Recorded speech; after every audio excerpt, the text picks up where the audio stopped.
back to beyoungministry.blogspot.com. Thank you for those who access the podcast through my YouTube channel.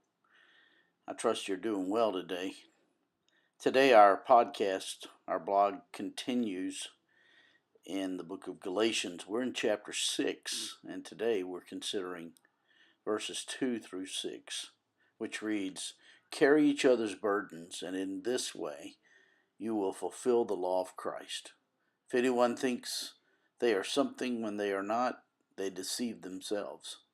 Each one should test their own actions. Then they will take pride in themselves alone, without comparing themselves to someone else. For each should carry their own load. Nevertheless, the one who receives instruction in the word should share all good things with their instructor." Again, that's Galatians 6, verses 2 through 6. Today, we continue with the Apostle Paul's description of the spiritual man. The Galatians, as we mentioned before, desired to be spiritual. Yet, like most Christians, they made spirituality about themselves. You will remember that in the previous passage, Paul warned the Galatians about conceit and envy. This is the danger of spiritual success. The flesh is always looking for attention, and as a result, we can begin to believe that we are special and we do not need God to produce our spirituality. Of course, this is wrong.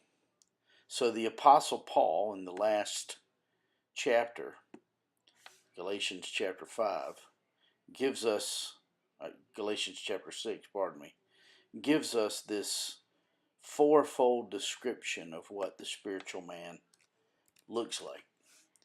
Having considered the first in yesterday's blog, today we are considering the second of these four. The second characteristic of the spiritual man, according to Galatians chapter 6, verses 2 through 6, is he helps the needy. You'll remember the first was he restores the broken or the fallen. But here he helps the needy. Paul provides us with an interesting combination in two phrases in today's text. In verse 2, he writes, "Carry each other's burdens." Then in verse 5, each one should carry his own load. Sounds like two opposite commands, but Paul is revealing an incredible principle of life, and it's this: the best time to help another is when we are in need ourselves. It's the best time to reach out to someone because our pain tends to cause us to be self-centered, whereas God has another purpose behind our pain, that is to help other people. In verse 2, the apostle writes, "Carry each other's burdens, and in this way you will fulfill the law of Christ." The law of Christ is the summation of all that he has given us. Primarily, love God and love people. In this context, it's loving people. It's seeing, it's recognizing their needs, and reaching out to do something about it. In verse 4 of our text today, the apostle brings up the concept of comparison. You know, when we experience some measure of success, we naturally want to compare ourselves. Not a good idea. Because when we compare ourselves to another, we do ourselves a grave danger, because comparison is perhaps the greatest robber of joy in our lives. In addition, comparison is one of the greatest expressions of the lack of faith. Don't measure your value in comparing yourself or your story with others.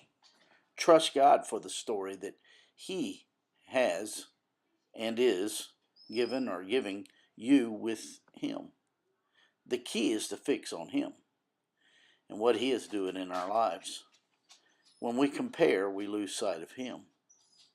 In verse 6, Paul explains that people within the family should share financially with those who teach the scriptures. This is a transitional point which Paul uses to direct our attention to the third characteristic of the spiritual man, as we will consider tomorrow in verses 7 through 11. But tonight we're just considering the second. John Piper once said, "If we love God most, we will love people best." Great quote. With that, finally, with the reference to this second characteristic of the spiritual man, helping the needy, I think of Paul's words in 2 Corinthians 11, 7 through 9. They are quite applicable. They read, "Was it a sin for me to lower myself in order to elevate you by preaching the gospel of God to you free of charge?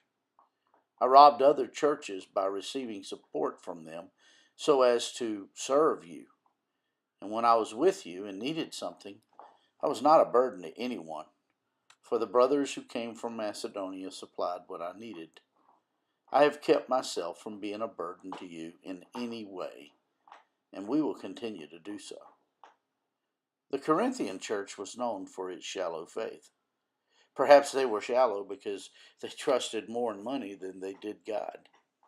And perhaps Paul is saying in 2 Corinthians 11, 7 through 9, that we should have been more of a burden to you financially, so that the Corinthians would have been freed of their idol money.